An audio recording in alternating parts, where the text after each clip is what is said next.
This is Solo people, and welcome to the Azerbaijan Grand Prix race weekend review.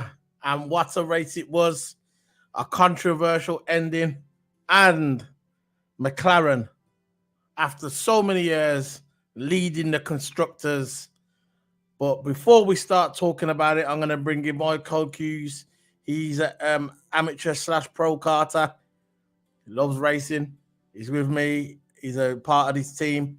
He's called TOTO Abba.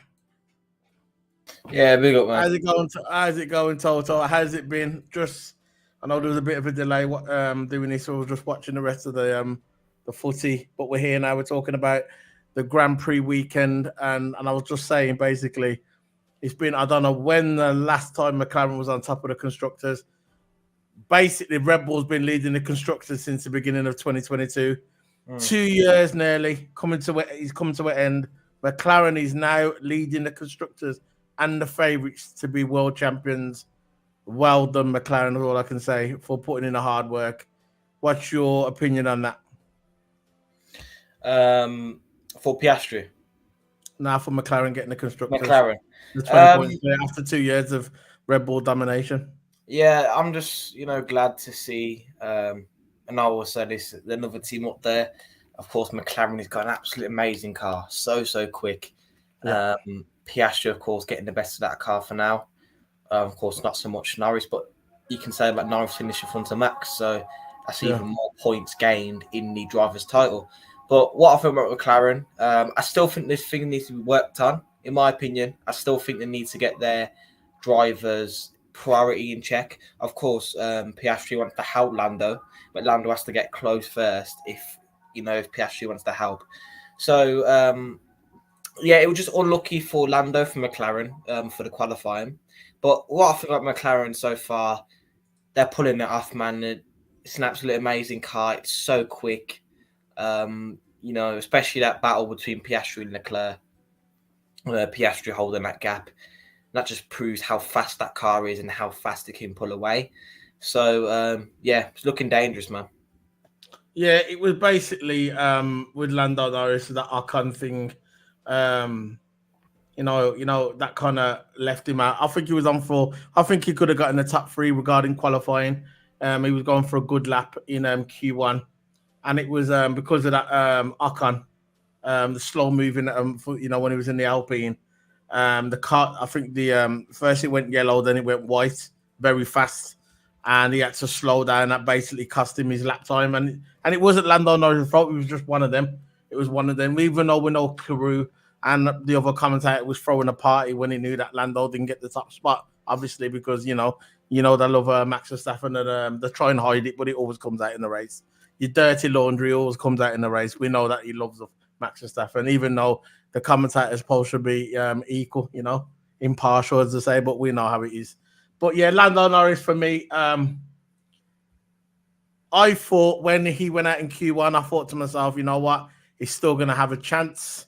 It's one of those races, Baku, that it's easy to overtake, especially when you're on that straight. And once you've got a fast car and that car is good everywhere else, you're good to go. You know what I mean? You're good to go. So another thing what we kept popping up as well, that we kind of keep seeing this now repeatedly every session.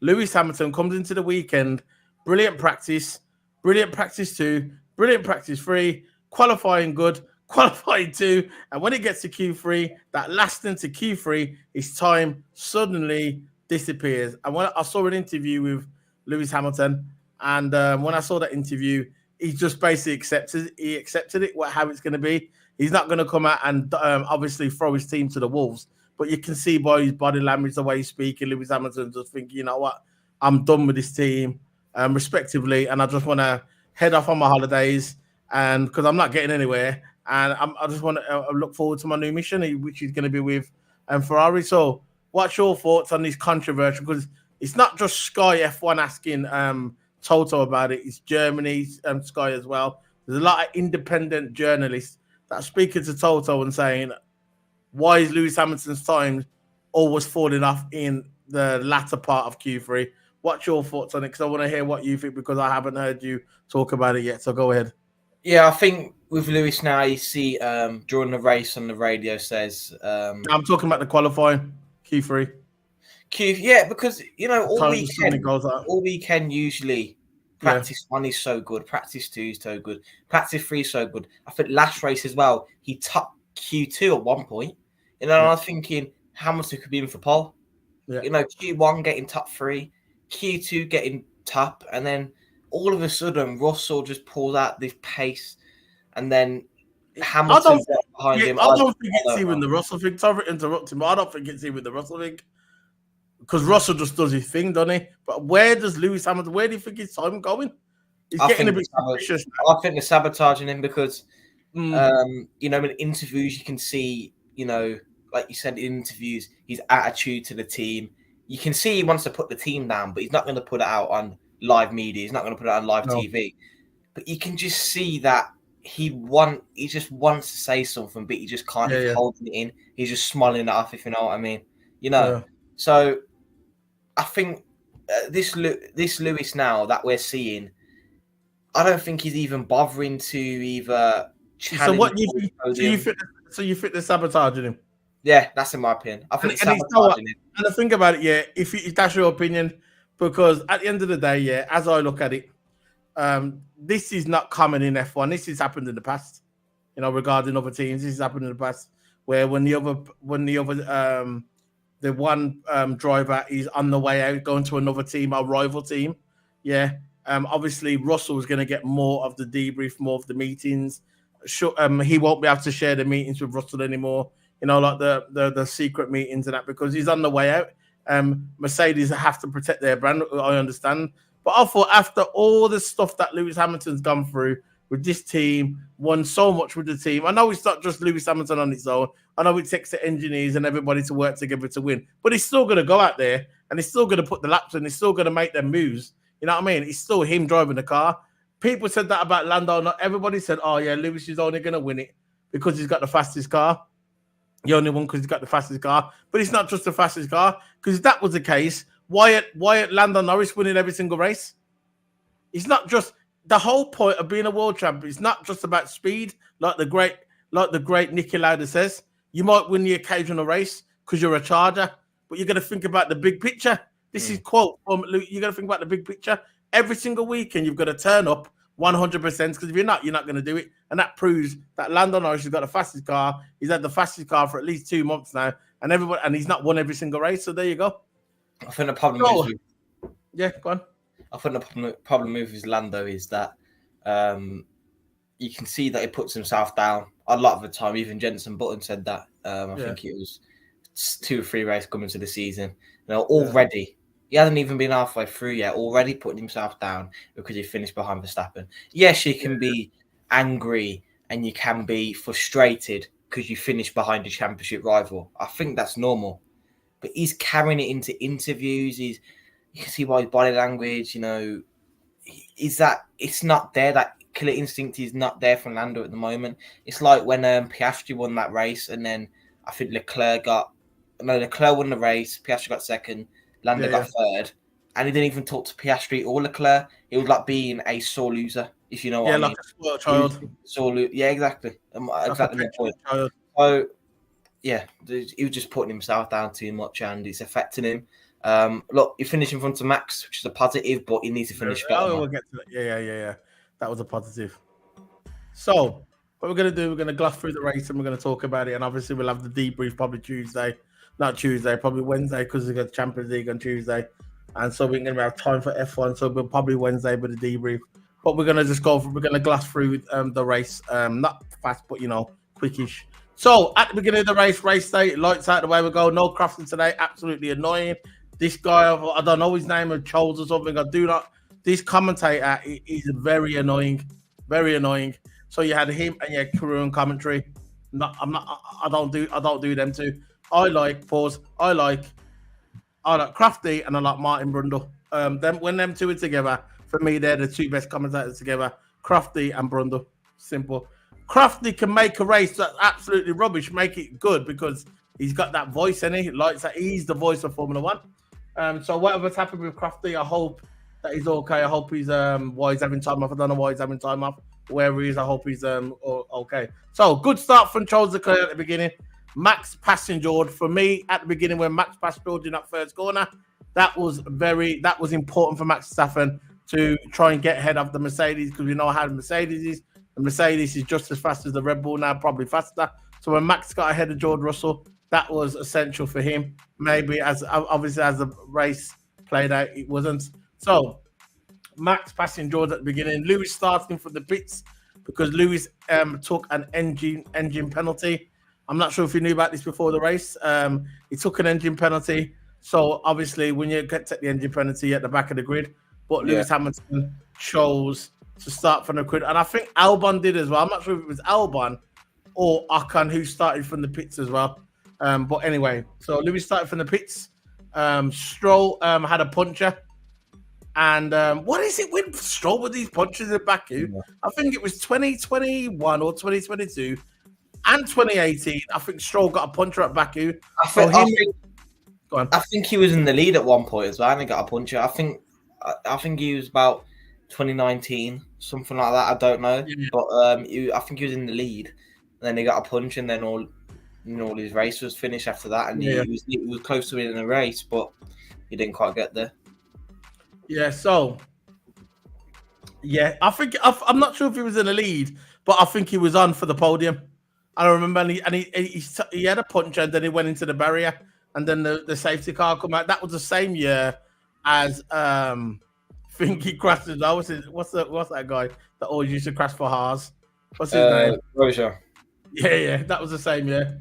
But anyway, so going into the 12th, after the second lap, Lando got himself into 12th place after the second lap, which was reassuring for McLaren fans. I'm a fan of McLaren, and I was happy for Lando getting in there. And I wasn't really surprised, because at the end of the day, he's got a fast car. And in this track, if you've got a fast car, you're there. As long as you got a fast car. So he got himself after the second lap, he got himself into 12th place. Lap 3, Lando passes Tsunoda into 11th place, and this is on lap 3. So he was making up grounds after what happened in the qualifying. At this point, Toto, what did you think of Lando's chances before the race, and what did you think of Lando's chances after lap 3 when he got himself into 11th place? Yeah, of course, when you got a fast car at the back, you get a lot of positions anyway. But I thought Lando was in for a podium position because he was, like you said, starting from I think 17th. 17th, right? Yeah. Gaining that much in the space of 2 laps, you expect that guy to be up there in the podiums, top 3. Of course, it won't be hard to get through the top teams, right? Yeah. But I still thought that Lando was in for a podium, and the strategy we didn't know yet. I weren't sure. Yeah, I weren't sure. Maybe the podium. Maybe I don't know, because you had chosen. I don't know. Go on. I thought it was going to. In my opinion, I thought he was going to go for a podium, and I think the one-stop strategy was good. We gained a lot of time towards the end of the race. I still think he should have pitted later on in the race. I still think he should have pitted a little bit earlier instead of DRS, because the more he stayed out. To that. I ain't got to that. I still got that on my notes. Okay, but lap 3. Yeah, I think after Lando was getting a position from lap 3, I thought he was in for podiums. I thought that not necessarily a race win, because Piastri was really good up front. Not necessarily a race win, right? But I think he would only get the race win if he got close to Piastri. Then McLaren could do some team orders to help Lando in a title. I'm just saying, I'm on about at this point by lap 3. Did you think he was impressive by Lando? Yeah, I still got to. I got to get to that. So by lap 3, he passes Tsunoda, and he was in it, and he was in 11th place by lap 3. I thought that was impressive at the beginning. Yeah, it was good, and I thought, he was of course going to finish in the points, and I thought he was going to finish on the podium. That was in my opinion. Even before the race, though. Before the race, because McLaren's got a really good car. Yeah. I thought, I'm not sure if I knew he was going to get in the podium, because Charles was fast, so was Perez, and so was Piastri. So I was probably thinking maybe 4th. I weren't sure if he was going to get in the podium unless one of the top 3 would have made a mistake, which we'll get to that later on. Lando, it was in 10th place by passing Berryman. So then he was just basically going through he was picking off everybody one by one. Berryman was next. Then the team was telling Lando. By this point, the team was telling Lando when he passed Berryman, he said, "Look, Lando, the medium tires are not graining because some people was on the medium tires, and you know how these engineers go. They tend to watch other people's races and watch the tire degradation. Because Lando was on the hard tires, he wanted to know how the medium tires. So they informed Lando on the radio, look, other teams with the medium tires, they're not graining. So after a lap 11, he's thinking, look, I think we can go for the one stop. Basically, he didn't say one stop, but he was implying that he was going to go for the one stop because some people went for the two stop. Lando was going for the one stop. So at this point, we thought, you know what? If Lando can let the first stint last him over 24 laps, we know he's going to be in thereabout for the points and pass Max Verstappen, and which that's always good. So lap 10, Max was on the radio again. When he knew that Lando was gaining on him, this is my opinion, when he knows he's under pressure, right? They said to Max Verstappen, and Max Verstappen said to his engineer, I'm getting a bite off from my car. So basically, there's no grip. When he hit some corners, again, no grip. And he's been suffering from this on his car for a while, that there's no grip, no traction on his car. There's something gone wrong with his car. There was rumors before the weekend that he was going to have the big wing on there, try and get more downforce, because everybody knows when you've got a bigger wing, it's better for around the corners, especially around these tracks. People tend to use the big wings around Monaco, so it's more, you get more grip around there. But he was saying there's no grip in the car. So again, suffering from his car, which I know you don't care about. So lap 13, Max pits and Russell behind him. So Russell was following Max Verstappen into the pits because he was gaining on Max Verstappen, because we know at the beginning of the race what happened. Max passes Russell, but Russell now wants his spot back. So when Max pits on lap 13, Russell goes into the lap 13 as well. So at this point, when Max went in there, got a 3.1 second, and for me, 3.1 second is kind of slow for Red Bull. What was you thinking at this point? And straight after, Lewis came in as well, and he came in and got a 3.6 as well. So yeah, so what was you saying? I just think there weren't really nothing separated between the pit stops. Of course, they had Verstappen getting a 3.1, Russell getting a 3.1. Hamilton, I don't think, was in the race, but still got a 3.6, which, hampered his time by a lot. But, it seemed like from there, what I thought then is that this Red Bull team morale is gone down significantly because the cars in the gutter, right? The car's not there. They've completely lost performance. The team's probably lost all that, energetic attitude because they were challenging for the title a couple of races ago. Now all of a sudden just drop pace because other teams are discovered. It's just the way it is. But about the pit stops is that, of course, as a Mercedes fan, hopefully it's a regular thing having slow pit stops, right? But if you're saying this from a Red Bull fan's point of view, right, you'd be questioning yourself: is this team got what it takes anymore to win the title? That's the questions you might start to think, because 3.1 seconds for Red Bull, that's very unusual.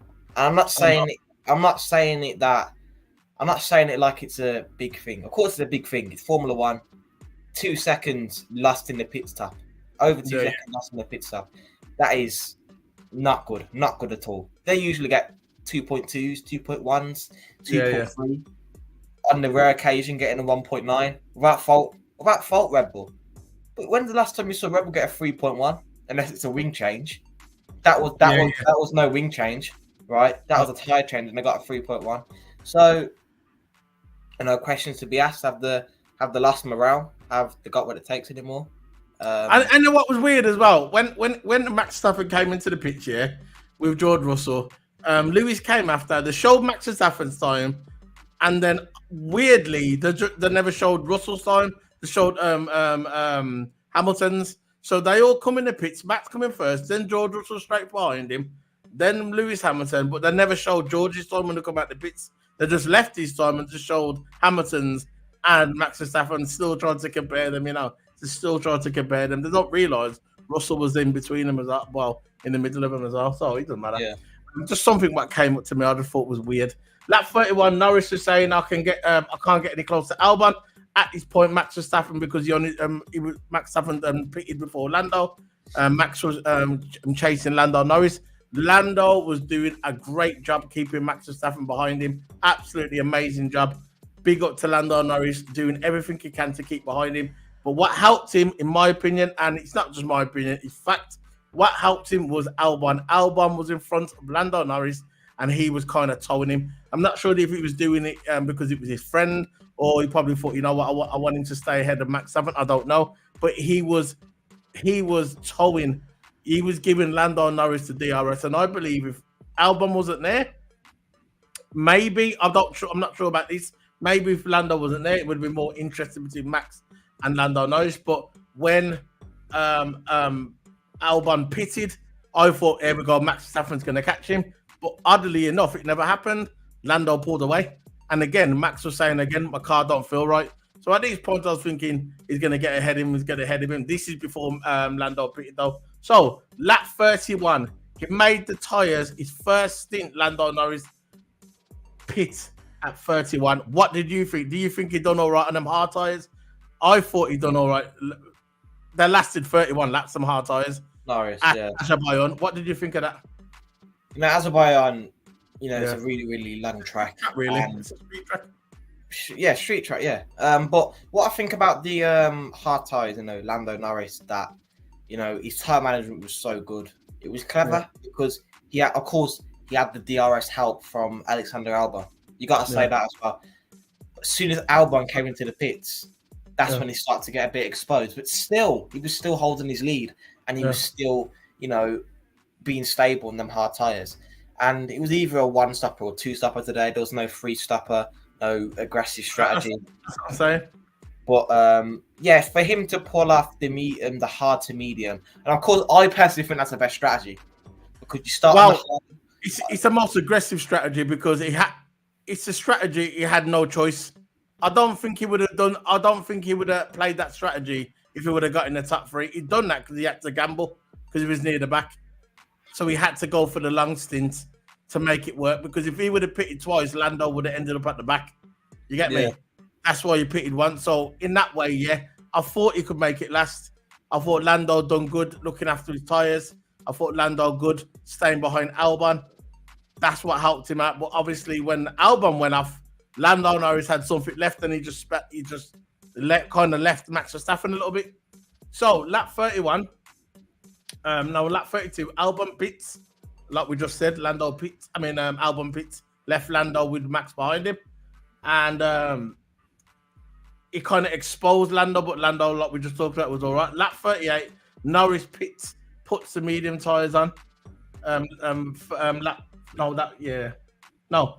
Sorry. When we talk about Norris actually pitted at lap 38, so he made it last. So lap 38 laps, by the way, not 31. It was lap 31 when he was saying to his team that I can't keep up with Albon, and then after that, lap 32, Albon pitted. Then lap 38, then he pitted. So I'm going to say it again.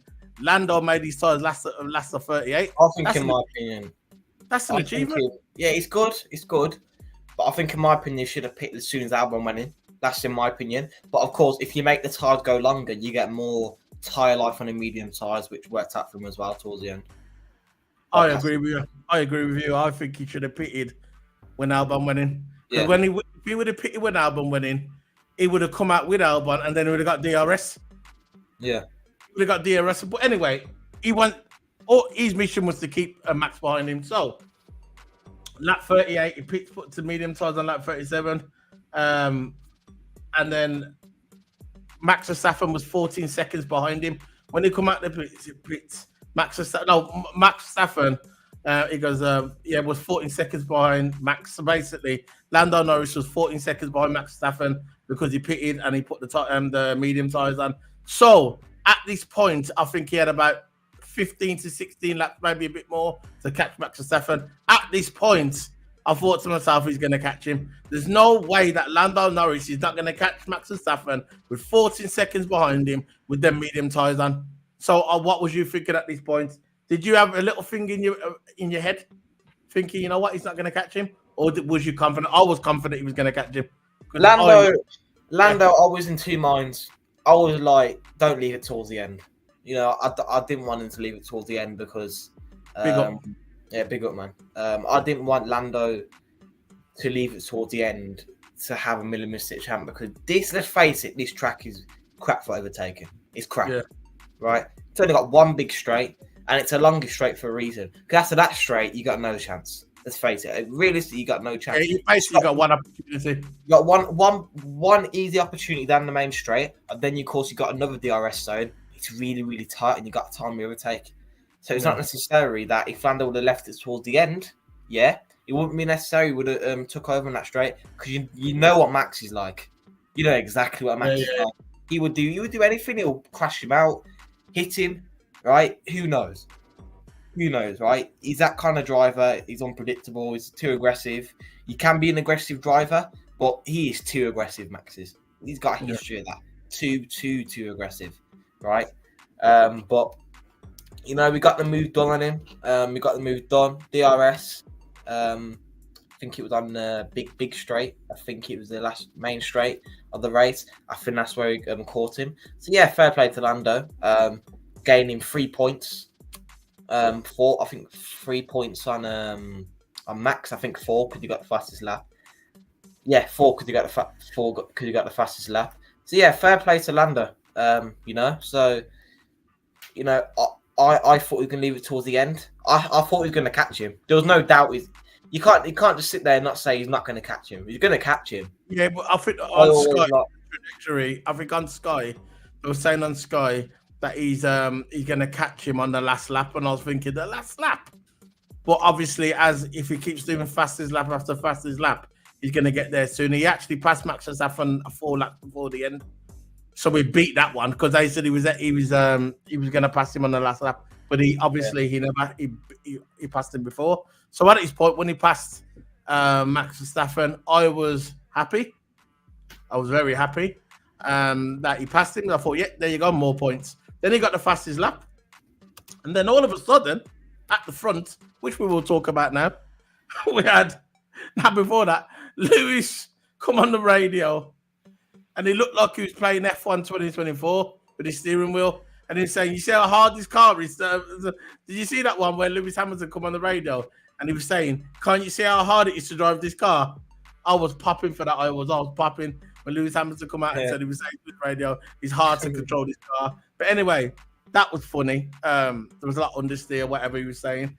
That's what you don't want on this track. He said, can you see the way I'm trying to drive this thing? So it's not even recognizing.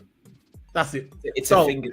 Yeah. So at the end, you had Oscar Piastri, Charles Leclerc, and battling for ages.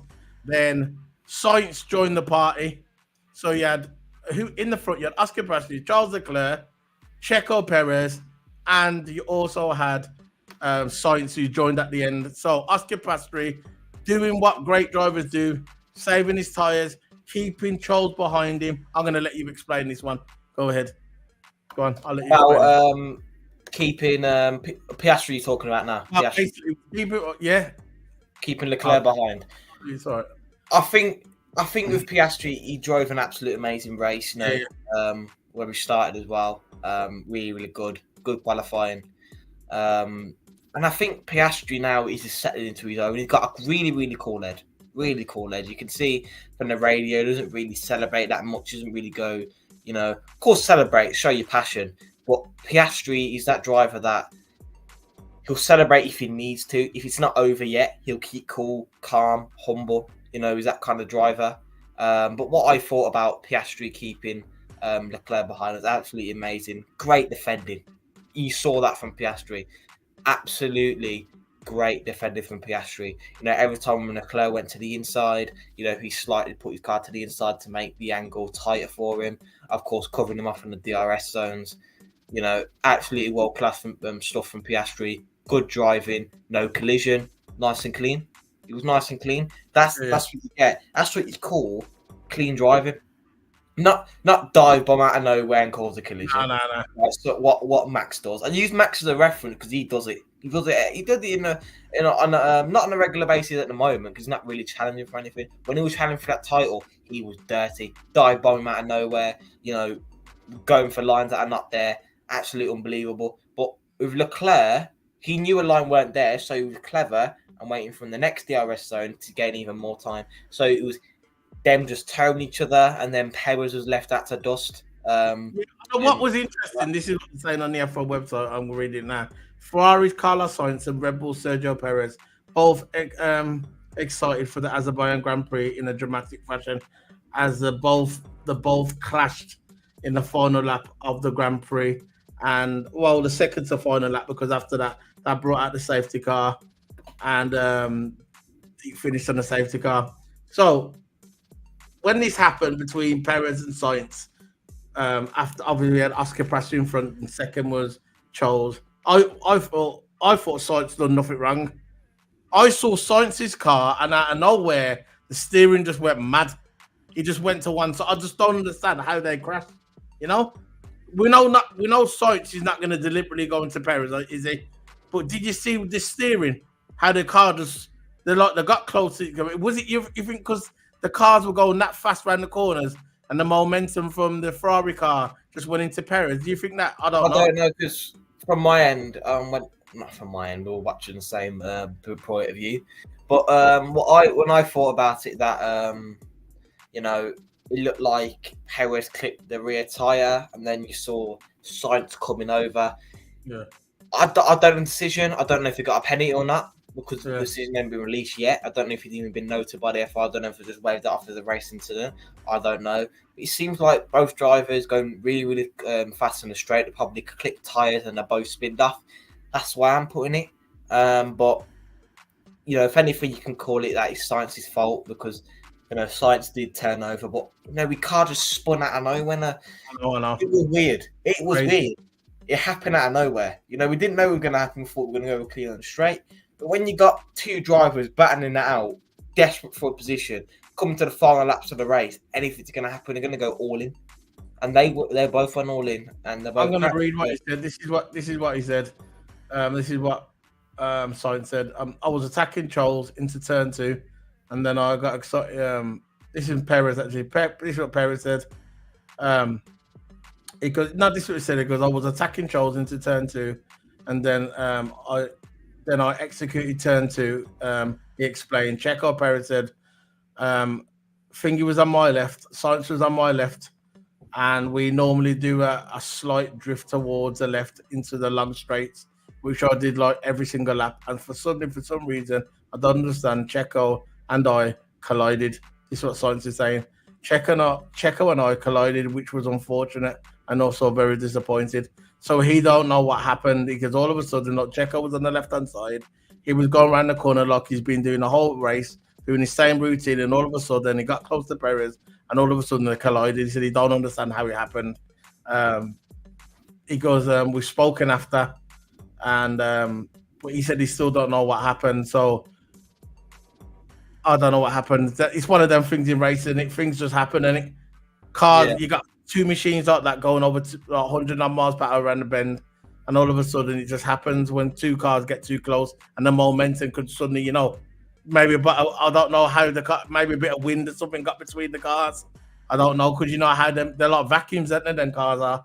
Yeah. So I don't know. This is what he's saying, because he says we need to go into the debrief, and we need to look into it and review what happened, because he still don't know what happened. Because you remember when the crash, you didn't really hear Sainz, did you? It was only a little bit after he says, "Oh, what happened? What happened?" He said he was shocked. So it is what it is, and that brought out the safety car. And then for some bizarre reason, Max Verstappen decided to pit, and I don't know why he pitted, because the safety car came out, the virtual safety car. He pitted, and there was one lap to go, so it was always going to end on the safety car. So it is what it is, which was very bizarre to me. So what's your final thoughts on the race? And obviously, let me do the final standings, how they finished. Let's do the final standings, how the race finished, Azerbaijan. So the race finished. Let's get up the results. Obviously, Oscar Piastri got the win, which I know you're happy about Oscar Piastri winning. Yeah. So what's your thoughts on the race? No, I think my overall thoughts on the race, I think it was a decent race. I think I think all race it was boring. Coming to the part of it, it was a bit boring, but there was a lot of action in the pit stops. A lot of action in the pit stop strategy, one stoppers, two stoppers. There was a mix of different strategies, which really fires it up a bit. And towards the end with Leclerc and Piastri battling that out, great driving between those two, Perez and Sainz battling that out. It was a good race towards the end, man. Last 20 laps, absolutely amazing. If I was going to rate it out of 10, I'd rate it at 7 out of 10. It got saved towards the end with Piastri, Leclerc, Sainz and Perez saved it towards the end.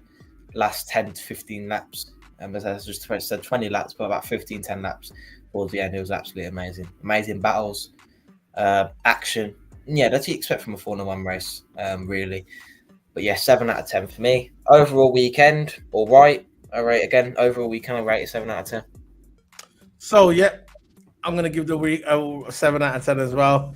As you can see, they have it finished. Piastri 1, 2 Leclerc, 3 Russell, 4 Norris, 5 Max Verstappen, and Lando Norris getting fastest lap as well. I think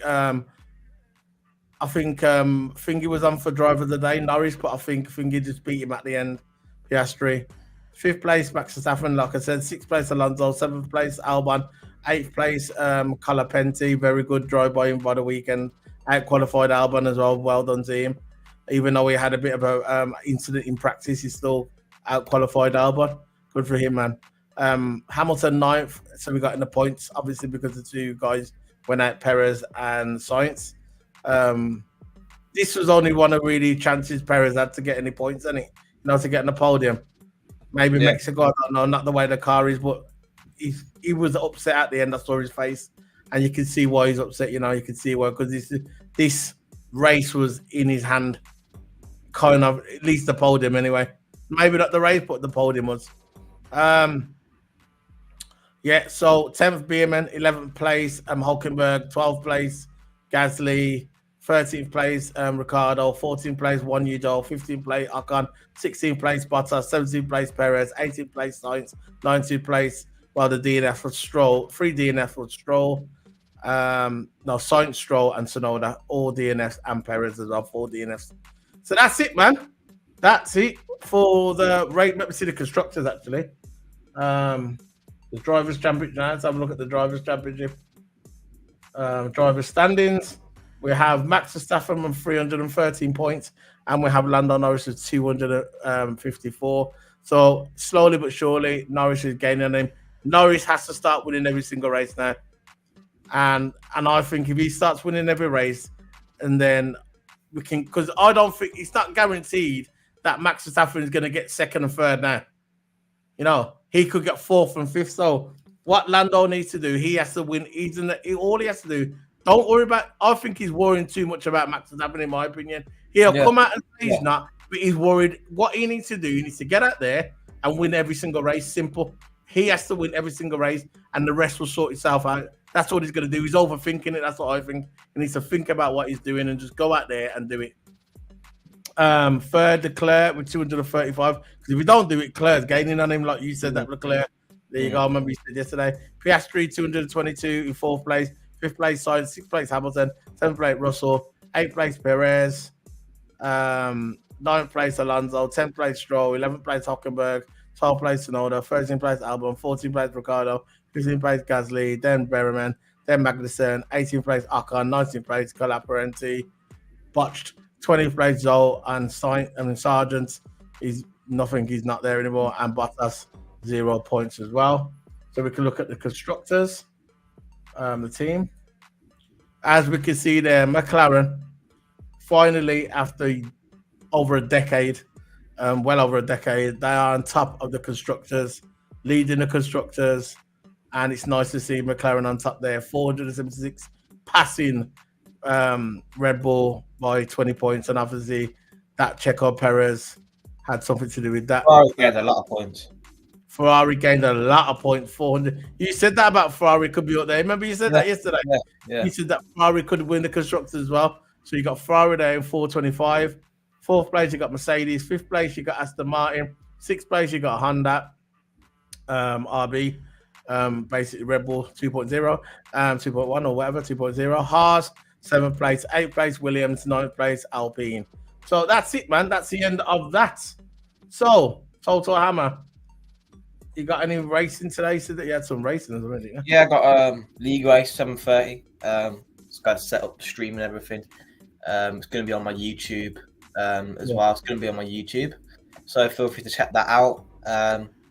It's race. If I drive cleanly, I get promoted up to the tiers. Because my mate on Discord, really good mate of mine. I think his name's Traffic or something like that. I said I need a league to join just to improve my racecraft and get better at the F1 game. And he said join this one. So I joined to get better at the game and improve your racecraft.